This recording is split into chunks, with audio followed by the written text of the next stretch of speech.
da Verdade, devocional de 1º de junho. Sabedoria de Deus versus sabedoria humana.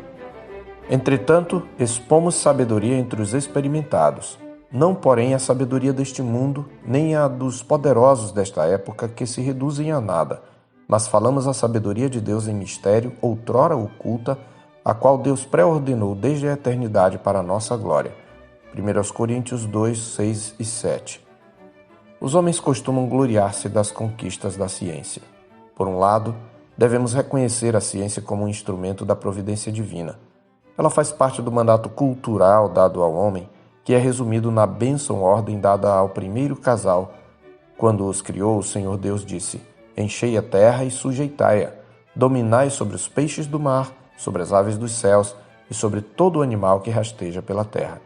Foi o Criador que capacitou os homens a produzirem tecnologia, de modo que os muitos benefícios que a ciência trouxe à humanidade são bênçãos de Deus e devem ser celebrados.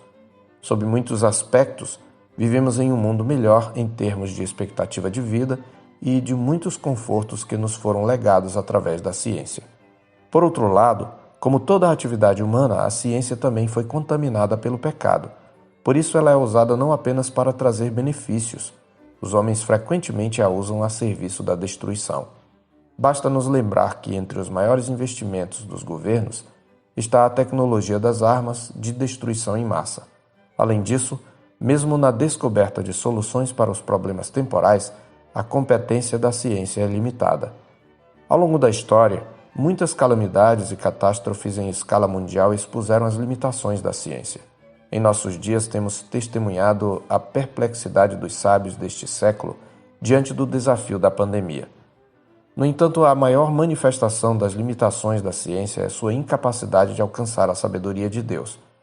Ela também é incapaz de resolver o mais grave dos males, que dá origem a todos os outros, o pecado. O texto da nossa meditação pertence a um segmento da Epístola aos Coríntios que nos fala do contraste entre a sabedoria de Deus e a sabedoria humana. Paulo ressalta que a sabedoria de Deus não é a mesma dos sábios e especialistas ou poderosos deste século. O grande problema com a sabedoria deste mundo é a sua autossuficiência e sua ilusória autonomia, que a levam à rejeição do Criador como premissa fundamental em seu projeto de pesquisa. Por causa dessa busca de autonomia absoluta, a sabedoria deste século é inútil para salvar. Como diz o verso 6, os sábios deste mundo são reduzidos a nada. A sabedoria de Deus está oculta aos sábios e poderosos deste século. Confiando em sua própria sabedoria autônoma, os sábios deste século foram incapazes de captar o plano redentor de Deus, cujo foco principal era um Salvador humanamente fraco e pobre.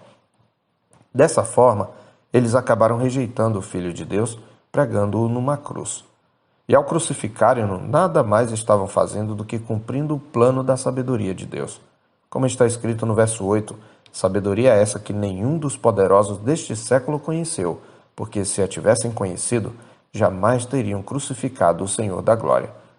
A sabedoria de Deus só pode ser conhecida por aqueles a quem o Espírito de Deus revela, conforme lemos nos versos 9 e 10.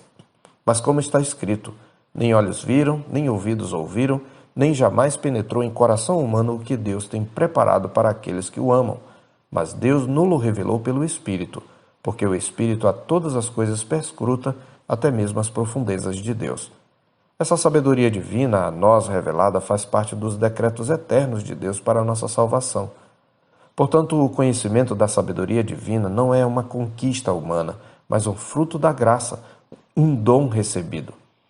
O Espírito Santo, aplicando a Escritura, dá aos salvos a compreensão do dom gratuito de Deus, a capacidade para discernir as verdades espirituais e a mente de Cristo.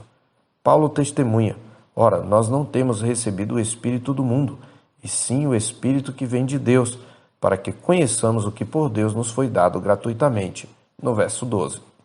Ao mencionar aquilo que nos foi dado gratuitamente, Paulo está se referindo ao Evangelho, que ele chamou de Palavra da Cruz, no capítulo 1, verso 18, quando disse: Certamente a palavra da cruz é loucura para os que se perdem, mas para nós que somos salvos, poder de Deus. Ele diz ainda, nos versos 21 a 24, visto como na sabedoria de Deus, o mundo não o conheceu por sua própria sabedoria, Aprove a Deus salvar os que creem pela loucura da pregação, porque tanto os judeus pedem sinais, como os gregos buscam sabedoria. Mas nós pregamos a Cristo crucificado, escândalo para os judeus, loucura para os gentios. Mas para os que foram chamados, tanto judeus como gregos, pregamos a Cristo, poder de Deus e sabedoria de Deus. Assim, a sabedoria de Deus está revelada no Evangelho, cujo centro é Cristo. Cristo e sua obra manifestam a sabedoria de Deus em sua forma mais completa. É por meio dele que nós conhecemos o caráter e a vontade de Deus e somos capacitados a aplicá-la a todas as áreas da nossa vida. Por isso ele é chamado de poder de Deus e sabedoria de Deus, como vimos no verso 24 e também no verso 30 do capítulo 1. Essa sabedoria de Deus é recebida pela fé. Você pode ser uma pessoa inteligente e instruída nas ciências deste mundo. Pode até ser sábio quanto a compreender muitos dilemas desta vida. Mas se você não crê no Evangelho de Cristo, sua sabedoria é vã. Se Cristo não é o seu único Senhor e Salvador, sua sabedoria de nada lhe valerá. Somente em Cristo você pode conhecer a verdadeira sabedoria. Eu sou o pastor Marcos Augusto, pastor da Terceira Igreja Presbiteriana de Boa Vista, em Roraima. Tenha um bom dia na paz do Senhor Jesus.